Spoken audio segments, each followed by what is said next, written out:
to the Kellie and Jerri show. Today we're going to be doing some cleaning, and it's my favorite thing.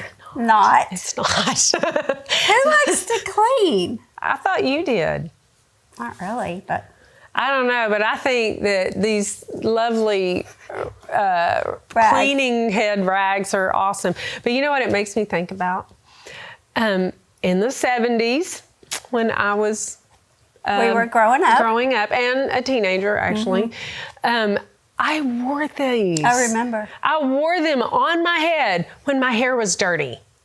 So, I mean, cleaning and dirty, it all kind of goes together with the look. But I only wore it when my hair was dirty. And I have this vivid memory of being there, and I have a picture to back it up of me with a boyfriend and you standing in front of me, and I was sporting one of my lovely You were cute, though. hair You were rags. cute. That is not cute. You look cute now. Thank you. Actually, I probably shouldn't touch you with this because I got this That's out of really my from cleaning your closet. house. I don't want a new one. I don't want those germs. Anyway, so we're cleaning house today. We have a guest who's going to come out. We do. You know, we were talking about. Might want her to hear the story that we're planning to tell about Mark James. Okay, so I have my first special guest. We have several guests today, but that's what talk shows do. We're a real talk show here. So our first guest is Miss Emily Swisher. She's 8 years old. She loves to dance. She loves to sing, and she is an avid worshiper and lover of Jesus. Did you know that was your bio? Yay! Just speak right here into the mic. Welcome to the show. Do you like to clean? Kinda. Do you like to organize? You told me you like to organize. Yes. Let me tell you a funny story about my son, Mark James. Okay, he was the messiest kid out of my 6 kids, the messiest. And one time I went in his room, it was a disaster. Like I couldn't even walk in. So you know what I did? I gathered up everything in his room. I put everything in trash bags. By the end of the cleaning, I had 21 trash bags. Oh, my word. So I took 21 trash bags and I rented a storage unit. And I put them all in the storage unit. And when he came home from school, he had 7 outfits hanging. I was like, if you're not going to take care of your clothes, they're in the unit. And when you decide to take care of the 7 outfits, we'll get your clothes back. That's what I did. Did he learn his lesson? I don't know. He acted cool about it. I don't know if he learned it or not. Well, I think at some I point, thought it was really effective, but at some point, every parent pulls out the trash bag trick, and it goes from I think dads are good at just chunking it. It's like, really seriously, don't throw that away. I bought all that, but it gets chunked. Or, I think you were nice to get a storage unit, but I've done it with, one of my kids, like she would always just, fine, yeah. And then she started cleaning that way, like throwing stuff away. But I think this is actually the one of my children who knows how to clean. That's nice. Nice to have. Did you have something to say? Yes. What? Do you see the hand on my hand? She was like, I have something to say. I had hundreds of toys in my playroom, and when we were trying to clean out some stuff, so and then Mommy was watching these videos where you take something, hold it, and put it to your heart, and if you really like it, then you keep it, but if it's like, then you throw it away. Oh, that's a good idea. And so that helped you organize. Awesome. But I still have hundreds of toys. Oh, I bet. So can you organize and take our things for us, Thank please? you for being on our show and being our first guest, Emily. You're a really great guest and assistant. Go clean over there. Thank you. Bye. Tell the people bye. Bye. Thank Is the hair all right? Yeah. Okay. First things first, people. Yeah. So, in my house is surface clean, but there's a deep cleaning that really needs to go on. And that's the same, with our hearts. That you can look good on the outside, but it's a heart issue. And that's what we want to talk today about, just a healthy home. And a healthy you. Because you can look good on the outside, but what's going on the inside, that's really what matters the most. Well, we have a great guest today, and she has discovered through her own process with Jesus, that's the best kind of discoveries, but she has discovered a way to be healthy and have a healthy home. And I'm so glad that she's willing to be honest and transparent enough to come help us learn the same things. Yes. So Carla Shellis is our guest today. She is the creator of Arise Academy, and it's a program for women struggling in relationships. She's also the founder of Bochi's Place. She'll tell us more all about this. So would you welcome Carla Shellis? Thanks for being here. Thank you guys so much for having me. I'm so happy to be here. Yeah, we're glad to the beach house. Yay, this is so beautiful. You guys know you chose all of my favorite colors, right? I know you designed it just for me, right? No. Well, we're beach girls. We like it. I So. love it. I do too. I think we So may good need be to here. take this one to the beach sometime. Yeah. I will. We could do some deep cleansing. Well, let's go tomorrow. I'm Yeah. ready. I'm ready. We're Let's ready do for a it. deep cleaning. Yeah, this is awesome. Thank you guys for having me. Well, we're so glad to have you on. You know, I have a heart to set some women free. Awesome. You know, I really want to see that. Tell us, what's the biggest roadblock for a woman experiencing the best life that she can have, that God wants us to have? What's the biggest roadblock that women struggle with? I think that, well, out of my own testimony, for me, the biggest roadblock is going to be God built us to be nurturers, to be life givers, to be beautifiers. That's the way He designed us, as the female side of Him. And, we know that the enemy comes to undo everything God did, right? And he's the counterfeit of God's process and His design. And so what I've learned over my life is that the enemy took all of those good things and he used them against me. And so for me, the biggest roadblock became taking control of everything, because we are moms, we are wives, we are the homemakers, we're everything. And so what that slips into is this deep-rooted need to fix, rescue, control. And that comes from our being mothering. Never heard that before. We're mothers. We have that little tool so that we can parent. We have that so we can create life. We're the life givers. We're the party planners. How many of our husbands go, I don't know what we're doing. We got to ask her, Yeah. So, but that slips us into this deep place of needing to control, needing to win, even though a lot of us won't admit that. I didn't want to admit that. Needing to be right, needing to fix and rescue, because that's in us. God put it in us for a different purpose. But the enemy is using that against us, and I find that the more we as believers try to be good Christian women or good Christian wives, we fall deeper and deeper into that bondage, because we're not operating from the creation, we're operating from the lie. Well, your story, your journey is really what got you to all of that wonderful package of knowledge and self-awareness, and the Lord telling you what's going on in yourself. So can you tell us more about, we want to get to know you a little bit. So tell us about what your story that got you there. So this October, I'll be married 29 years. And I can't believe I'm saying that. Well, you look great. Well, I'm going to tell you, the reason I'm saying that is because I tried to divorce my husband a lot in our 10, 12, 15th year. I tried so hard. And he used to say to me, well, divorce is not an option, so choose something else. And that would just power me to do it. No. Back in the day, do y'all remember phone books? Yes. Okay, well, back in the day when I was raising the kids and he was off working and I was going to divorce him, this was it. I'm doing it. Because, we were just constantly. I would open the phone book and leave it where he would set his keys, and I would circle like divorce attorneys, so that I would just to kind of show him that I was really is a high serious. level of control. Isn't that crazy? Yes. We do stuff like that. It's embarrassing to admit that now, but that's what I used to do, because that was my way of controlling him, by threatening him and putting him in fear. And that's one of the highest forms of abuse, is emotional abuse. Were you passive aggressive? Like, did you come out and anger, or is that your way of It was all of it, girl. I was not just passive aggressive. I was aggressive and under aggressive and over. I was just determined. So God just put this drive in me, but it was completely untangled. So I really, he had some issues that he was working through, but I insisted on being the one that was going to fix it. I was going to correct him. I was going to shape him and mold him. And the more I tried, the worse it got. And I remember telling a counselor of ours, she said, you've got to let go of the wheel. And I said, if I let go of the wheel, we're going to crash and burn, because everything is out of control. Well, the more it spun out of control, the more in control I got. And that's what I think we all struggle with, is the more, and it's like a ecosystem, right? You try to control, and it creates more out of control because you stand in the way. And so we were constantly, the weirdest thing was, one of our counselors said, you guys are about at a 90, we were in year 22, you guys are at about a 90% chance going to get a divorce. Wow. And he'd worked with us for 6 months. And he said, the oddest thing I've ever seen is y'all are like best friends. And I said, yeah, we are. And he said, how in the world are you guys best friends through all of this? And I said, because we were best friends when we met.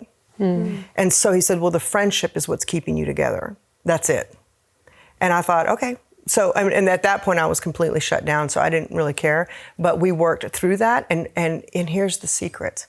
The roadblock is believing that we have to fix and rescue everything. We got to change it. We got to get involved. And if I can just tell her, if I can just go before and settle the environment so nobody's stressed out and he or she doesn't explode, everything will be okay. Like if I can just go forward and do that. What happens is we get in the way of what God's trying to do to rescue that person. And I can show you a little visual on that. Because I love this. But what I find is that as we, and this is just a little, you guys, I'll hold it. I'm such a prop person. I just love. We love it. Okay, Bring it so on. this is what the Lord showed me. Okay, and this is so important that we know as women. This was me. Okay, and y'all, excuse my son is a very well-known artist. He did not get it from me. You'll see this. Okay, so I know what that is. this was the Lord showed me in the spirit. This was my husband. Okay. And in my curriculum, I actually have a really good demonstration of this. And he's tied to a tether there. And this right here is what we call rock bottom. Okay? And we all know who exists at rock bottom. God. God is where rock bottom starts, right? When you're at the end of yourself, okay? For me, I was in this posture for 20-something years. I was controlling him, holding him, and the more out of control, and y'all, my husband's a great guy. He wasn't in my mind, everything he did was the worst thing ever. But he wasn't doing anything really. It was just a power struggle. But weirdly, just listening to you talk about being friends, you really, it is a weird sort of twisted love that doesn't want somebody to hit rock bottom. Oh. Is that right? 100%. You love him, but that is control. I loved him to death almost. Yeah. You know, you can do that, right? So the more the time went on, the further my posture got and the more, so this. So imagine the actual stress of your body holding on to somebody at that angle.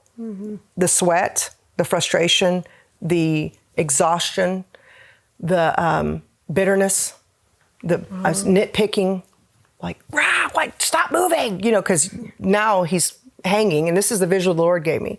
He's hanging in midair, and the Lord kept saying, let him go. If you just let him go, he's going to hit me. And when he hits me, then I will take over and I will fix him, but you will not. And so I was like, I can't, because if I let go, we're going to lose everything, and we're going to, and that was just me being Lord over my life.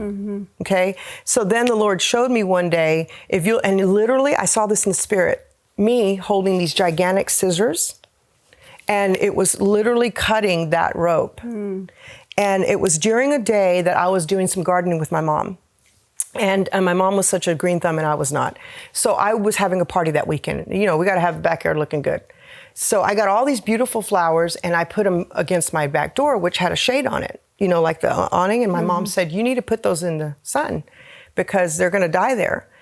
And this was all around the same days. And I said, no, I want them here because it looks really pretty. That's where I need it visually. And she said, and of course they're little, they're not fully bloomed yet. She said, I know, but if you leave them there, they're not going to get the sun and they're going to start wilting and dying. If you put them in the sun, they're going to grow and bloom and multiply. And immediately when I heard my mom say that, I heard the Lord say, it's just like your husband.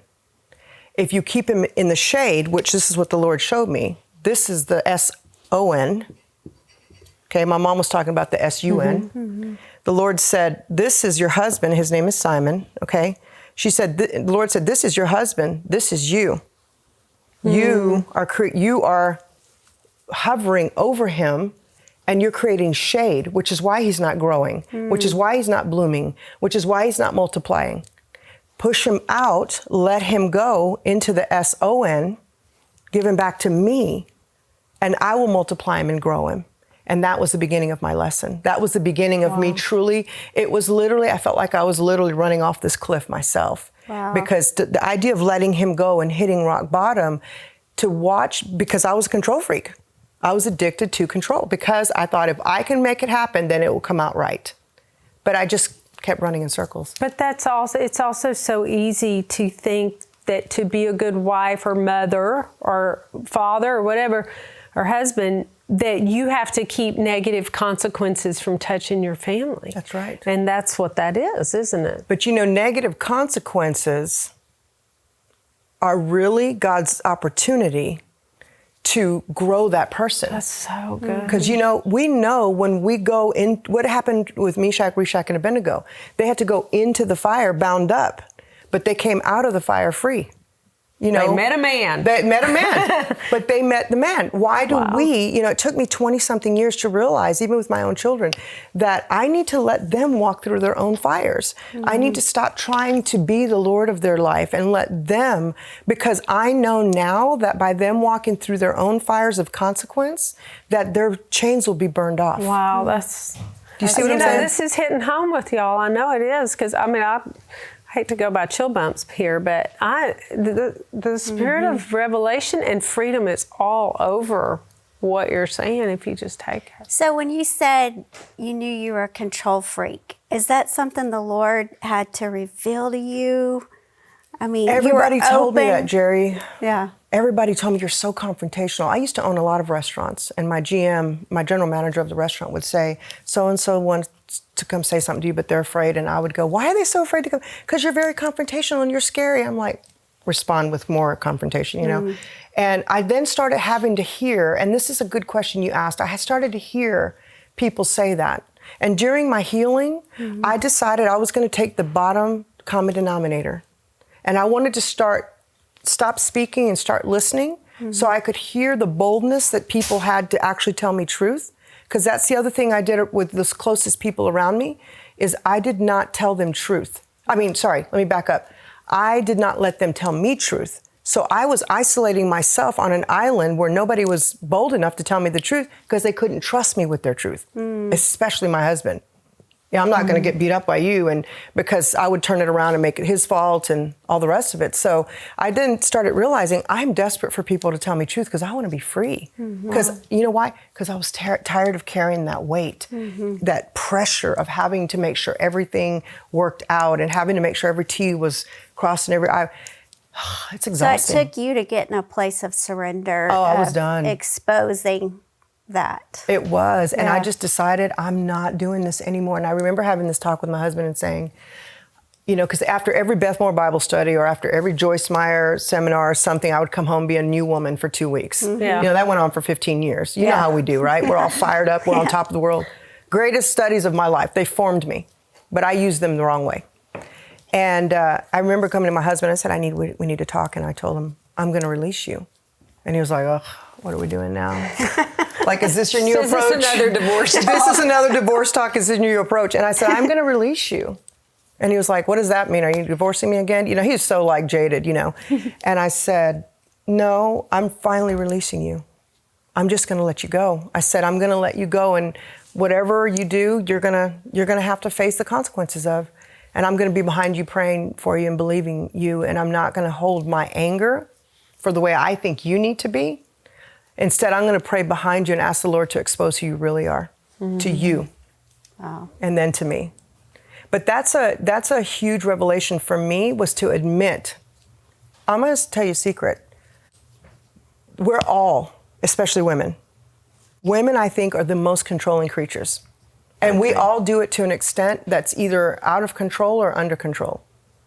And the meekest of them all, the most quiet, are the ones that get the glory, because we know that meek is strength under control.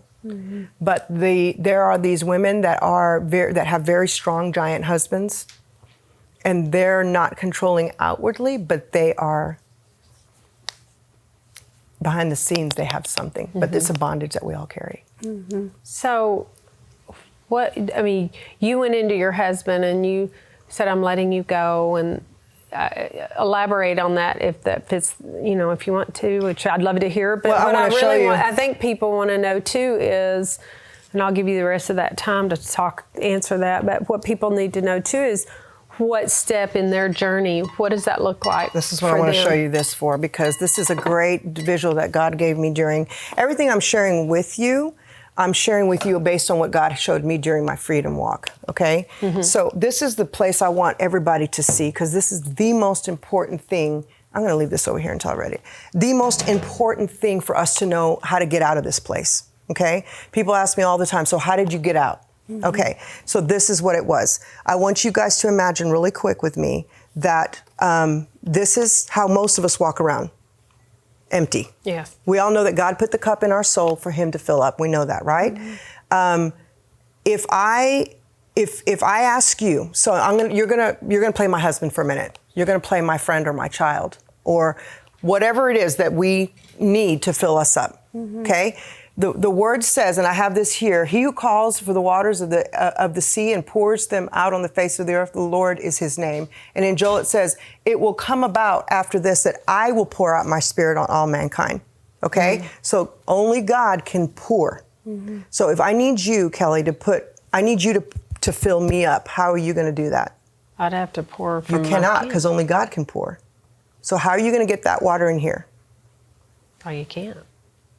Try, pull it out with your hands. Oh, I can't pour. Okay, keep doing that until you can fill me up. How long is that going to take? Okay, more than our show.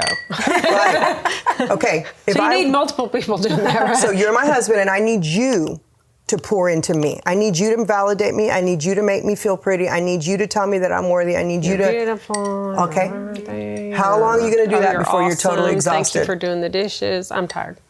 And wet.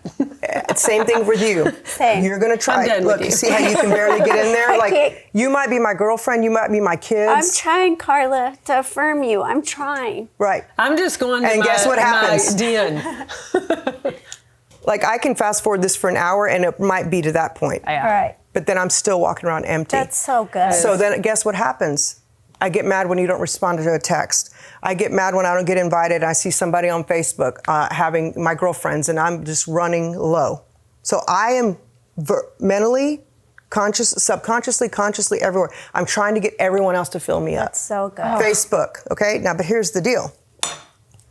So the Lord said again out of Joel that He will pour His Spirit out into all mankind, okay? So let me show you this.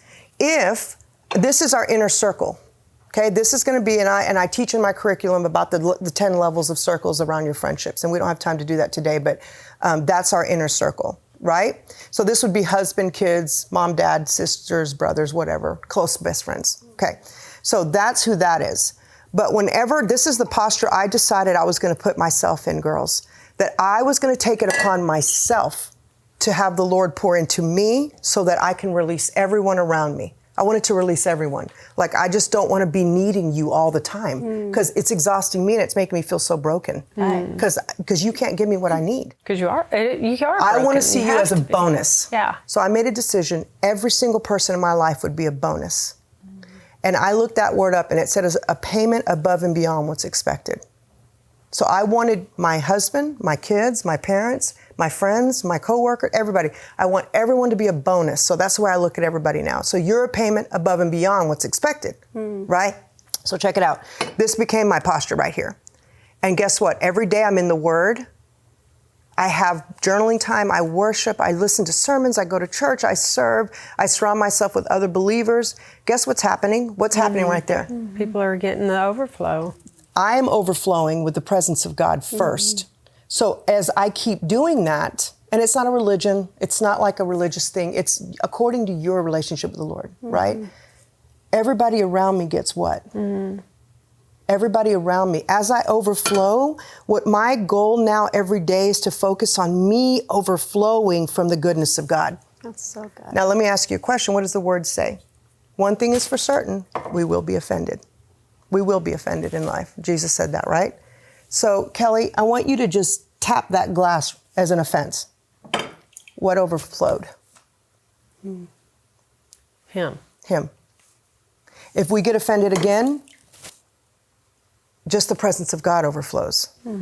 But when you're operating from this point, When you're filled. Yes. And it's your job to fill yourself up. It's not husband, it's not kids, it's not job, it's not social media. It's your job, every single one of us, to get ourselves full of the presence of God. And look at you. I'm just going to give your other point here. Sorry, I can't help it. Go ahead. So it's so exciting because you put in such easy words what we've been living, that the weight of the glory of the presence keeps you from falling over. If you did that to that, it'd fall over. It doesn't have any weight. Right. Doesn't have any weightiness of His glory. But if this is all the presence of God that you have, because it's like that one time a week that you go to church, or that once a quarter that you go to a conference or something, and that's your God. That's it. That's all you get. Yeah. Whenever you get offended, all of but you comes out. And you're going down. And you're going down. Yeah. Carla, we are down to 2 minutes. Yeah. But I feel in my spirit there's somebody watching right now, lots of people, who just got it. Yes. They got Praise it. God. Yeah. So will you talk to that person and challenge them and pray with them today? Absolutely. I want to challenge you. I know you've just seen this this demonstration, this fun demonstration, but I just want to challenge you. Over the next 7 days, I want to ask you to do something. Number one, if you want to write this down, number one, write out 20 things that you're grateful for. Just write 20 things that you're grateful for. And if it doesn't end there, just keep writing. And I challenge you for the next 7 days to read the 20 things every morning that you are grateful for, from fresh water, air conditioning, to whatever it is that you have. The second thing I want you to do is 5 times a day, smile at those people around you everywhere you go. It's a homework assignment, 5 times a day. Smile for no reason at all. Just smile. And the third thing is release everyone around you. Just release them. Everyone, it doesn't matter how hurt you've been. It doesn't matter how devastated your heart is. Release those people who have hurt you. Release those people that you're angry with, and just turn all that energy and all that anger and that pain, turn it around back to you. And start working on you and setting yourself free, because God is waiting on you. He's waiting on you with bated breath, with a scandalous love. Scandalous love. Yes. You know what? We prayed for you actually before we started the show, so consider yourself prayed for. And you're giving a curriculum, and we don't want you to miss that. Yes. Hashtag K and J Arise. Tag 2 friends on our social post, and we're gonna have you back. Yes. This is so good. Too good. K and J Arise. Thanks for joining us at the Beach House. See ya.